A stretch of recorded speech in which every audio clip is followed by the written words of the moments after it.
রান্নাঘরের প্রিয় বন্ধুদের জানাচ্ছি আবারও সুস্বাগতম প্রিয় রান্নাঘর চ্যানেলে। সবাই সুস্থ থাকুন, আমিও সুস্থ থাকার চেষ্টা করছি। সবার শুভকামনা জানিয়ে আজকের মতো ভিডিও শুরু করছি। আজকে পেয়ে যাবেন একই জিনিস দিয়ে দু রকমের আইসক্রিম তৈরি করে দেখাবো আপনাদের। তো চলুন, কি নিয়েছি এটা দেখেই বোঝা যাচ্ছে নিশ্চয়ই। একটা আমি তরমুজ নিয়েছি, বড়। তো কেটে নিলাম তরমুজটা, খুব সুন্দর বালি বালি হয়েছে। তো এখানে আমি আলাদা আলাদা দুটো তরমুজ দিয়ে আলাদা আলাদা আইসক্রিম বানিয়েছি। এটা ছিল বালি বালি টাইপের যেই তরমুজটা হয়, সেই তরমুজটা। তো এইটা দেখুন, রংটাও সুন্দর, কিন্তু এই সময়টা কি হয়, কি করছে যারা ফল মানে বিক্রি করছে বা যারা কিনছে পাইকারি, সেখানেই হয়তো ইঞ্জেকশন দিয়ে চিনি বা রং মিক্স করছে, যেটা আমি বানাতে গিয়ে বুঝতে পারলাম। তো এটা একদম ফ্রেশ ছিল এই তরমুজটা। তো এটা খেতেও ভীষণ মিষ্টি ছিল। ছেলে বায়না ধরলো, মা তরমুজ দিয়ে একটু আইসক্রিম বানিয়ে দেবে। তো আমাকে কেমন করে বানাবো সেটা বলেছে, কিন্তু আমি ওকে একটা জিনিস খাওয়ানোর জন্য আমি একটু পাকামি করে ফেলেছি, তাই জন্যই কিন্তু ধরাও খেয়ে গেছি। তো চলো এবার পুরো পুরো তরমুজটা আমি পিস পিস করে মিক্সিতে একটু পেস্ট করে নিচ্ছি, এর থেকে রসটা বার করে নেব। তো বন্ধুরা, এই গরমের মধ্যে তরমুজের আইসক্রিম কিন্তু বানিয়ে রাখলে প্রতিদিন তরমুজটা আর কিন্তু কাটতে হবে না। তো চলো এবার এটা মানে বালি বালি তো ভীষণ ঘন টাইপের হয়ে গেছে। তো আমি প্রথমে ছেঁকে নিয়েছি, তারপরে দেখছি তোমার এই তরমুজটা এত সুন্দর পেস্ট হয়েছে লাস্টের দিকে, আমি কি ওটাও দিয়ে দিয়েছি। মানে আমি ভাবছি এটাতে তো দানা নেই তেমন, একটা দুটো যেটা ছিল কাটার সময় দেখেই ফেলে দিয়েছি। তো আমি না ওই লাস্টের পেস্টটা এখানে মিক্স করে দিয়েছি, তাই জন্য এত সুন্দর ঘন হয়ে গেছে।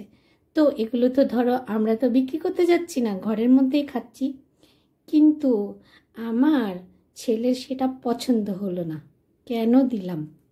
কিন্তু খেতে কিন্তু এই ফার্স্টে যেটা বানাচ্ছি সেটা কিন্তু বেটার হয়েছিল। তো চলো বন্ধুরা, এবার দেখো এটা আমি একটু কড়াইতে দিয়ে গরম করে নিচ্ছি। তোমরা ভাবছো আইসক্রিম বানাবে, তরমুজের আবার গরম করছে। তো এই ঠিক এই দুধ পাউডারটার জন্যই বকা শুনেছি, ঠিক ধরা খেয়েছি। যতই ফুটিয়ে গন্ধ তাড়ানোর প্রসেস করি না কেন, তার তার নাকে বলো মুখে বলো সব আমি ধরা খেয়ে যাই। মা তুমি এটা মিক্স করেছো, মা তুমি ওটা মিক্স করেছো, ঠিক এরকমটাই করে সব কিছুতে, জানো বন্ধুরা। তো চলো, দুধ পাউডারটা আমি মিক্স করে দিয়েছি। আমাদের ভালো লেগেছে, আমি একটু খেয়েছিলাম, আমাদের ভালো লেগেছে, কিন্তু ওনার খুব একটা পছন্দ হয়নি। মানে ও যেই প্রসেসে বলেছে সেই প্রসেসে কেন আমি করিনি। তো তার জন্য পরে আবার তরমুজ এনে ঠিক ও যেভাবে বলেছিল সেভাবেই করেছি। তো চলো এবার একটু চিনি পাউডার করা ছিল ওটাও দিয়ে দিয়েছি। তো আমি ভাবছিলাম যে মিষ্টিটা, এদিকে দুধ পাউডার মিক্স করেছি, মিষ্টিটা হয়তো একটু কমে যাবে, যখনই বরফ হয় না তখন একটু মিষ্টিটা কম লাগবে, তাই জন্য আমি একটু চিনি দিয়ে দিয়েছি। তো এটাকে বেশ ভালোভাবে আমি বেশ কিছুক্ষণ ফুটিয়ে ফুটিয়ে আরও একদম ঘন করে ফেলেছি। তারপর বন্ধুরা, মনের মতো হলে কোনো খাবার বানালে না ভীষণ ভালো লাগে। এবার ধরো ঘরের সদস্যদের আমাদের 5 জনের একরকম ভালো লাগলো, একজনের ভালো না লাগলেও কিন্তু সেটাও কিন্তু খারাপ লাগে। তো তোমরা দেখতে পাচ্ছ কতটা ঘন করে ফেলেছি, আর রঙটা একদম মানে চেঞ্জ হয়ে গেছে। পুরো রঙটা কেমন হয়ে গেছে দেখো, মনে হচ্ছে হলুদ দিয়েছি, এটিকে এই কালারটা ফুটে ফুটে কালারটা হয়ে গেছে, কেন নাকি এই তরমুজটায় কোনো রং দেওয়া ছিল না। এবার আমি একটা বাটিতে ঢেলে এটা ঠান্ডা হতে দেব।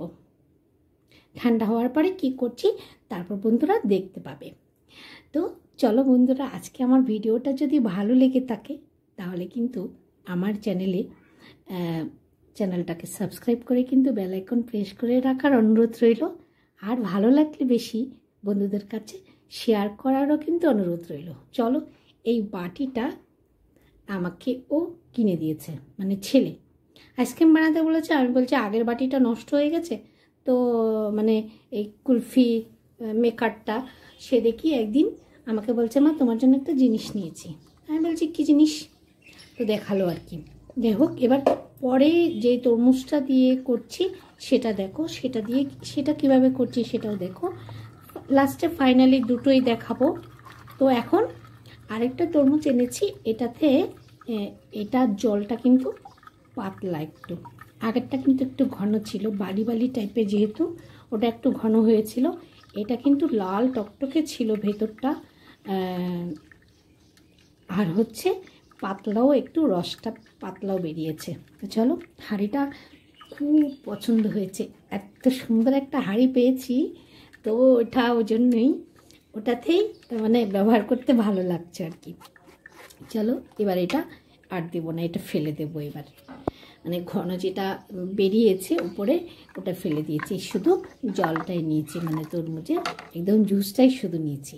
এবার চলো, এবার হাঁড়িতে আমি দিয়ে দিচ্ছি। এখানে কিন্তু আজকে আর কিচ্ছুটি মিক্স করব না।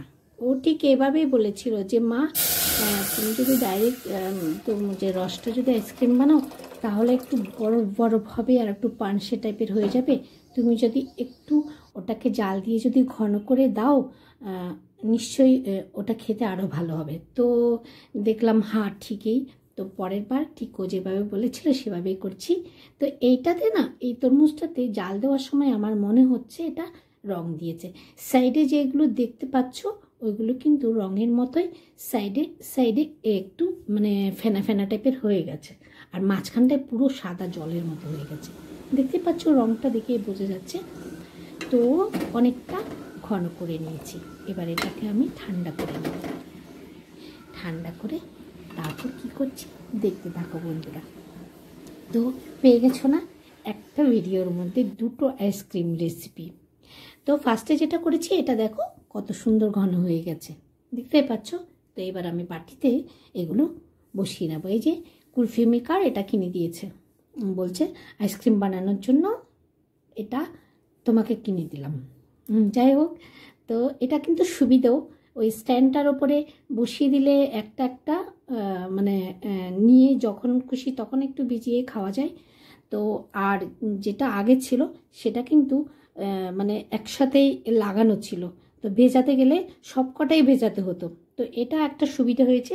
আমি আজকে এখন একটা বা দুটো খাবো বা তিনটে খাবো, তিনটে বার করে তিনটেই আইসক্রিম বার করে নেব, আর তিনটে এরকম রয়ে যাবে। তো এই কুলফি মেকারটা দেখি সুবিধা হয়েছে। তো চলো, এটা সব কটাতে ভরে দিয়ে এবার এই স্ট্যান্ডটা বসিয়ে দিচ্ছি আমি ফ্রিজে। এটা আমি আগের দিন রেখে দিয়েছিলাম, মানে আগের দিন বিকেলে দুপুরের দিকে করে এটা ফ্রিজে দিয়ে দিয়েছিলাম। সেদিন তো আর বার করিনি, পরদিন বার করেই করেছি। এবার দ্বিতীয় যেই তরমুজটা দিয়ে করেছি সেটা আগেরটাই কি হয়েছে, পুরো 6টা হয়ে গেছিলো, এবার দেখি 4টে হলো। যাই হোক, দেখো কতটা ঘনত্ব হয়েছে বুঝতেই পারছো তোমরা দেখে। তো 4টে হলো, আমি দুটো তুলে নিয়ে স্ট্যান্ডটা ফ্রিজে রেখে দেবো। এটা কিন্তু 4 ঘন্টার মতো লেগেছে আমার, মানে 4 ঘন্টার বেশি কিন্তু লাগেনি, কারণ এটা একটু টলটলে আছে, তাড়াতাড়ি বরফটা জমে গেছে। আর ওই আগে যেটা করেছি সেটা কিন্তু অনেকক্ষণ সময় লেগেছে। তো কারণ আমি ধরিনি, রাত্রিবেলা তো কেউ আইসক্রিম খাবে না, দুপুরবেলায় খাবে পরদিন, তাই পরদিন দুপুরবেলায় বার করেছিলাম। তো এবার দেখো 4টে, দুটো সরিয়ে নিয়ে এবার এটাকেও ফ্রিজে ঢুকিয়ে দিয়েছি। তো এবার এটা 4 ঘন্টা পরে ফিরে আসলাম, না এটা প্রথমটা দেখাচ্ছি। প্রথমটা আমি এরকম জলের মধ্যে একটুখানি এভাবে নেড়ে চেড়েই বার করে নেব, বেশিক্ষণ কিন্তু লাগেনি। তো ফার্স্টেরটা আমি দেখিয়ে দিচ্ছি, দেখো কীরকম হয়েছে দেখতে পাচ্ছ। যেহেতু এটা দুধ দিয়ে আমি ঘন করেছি বলে ঠিক হয়তো এরকম হয়েছে। যাই হোক, কিন্তু খেতে কিন্তু দারুণ লাগছিল। এবার দ্বিতীয়টা দেখো, দ্বিতীয়টা কিন্তু বেশিক্ষণ জলে ডোবাতে হয়নি, জাস্ট একটু কলের মধ্যে একটু ভিজিয়ে নিলাম, বেরিয়ে এসছে। তো এটা খুব সুন্দর প্লেন স্মুথ হয়েছে এবং খেতেও কিন্তু ভালো হয়েছে। তো তোমরা পেয়ে গেলে না দুটো আইসক্রিম রেসিপি। তো বন্ধুরা, ভালো লাগলে কিন্তু অবশ্যই সুন্দর কমেন্ট করো, শেয়ার করো কিন্তু বেশি বেশি, আর লাইক করো, কমেন্ট করো। টাটা বন্ধুরা, আজকের মতো এখানেই।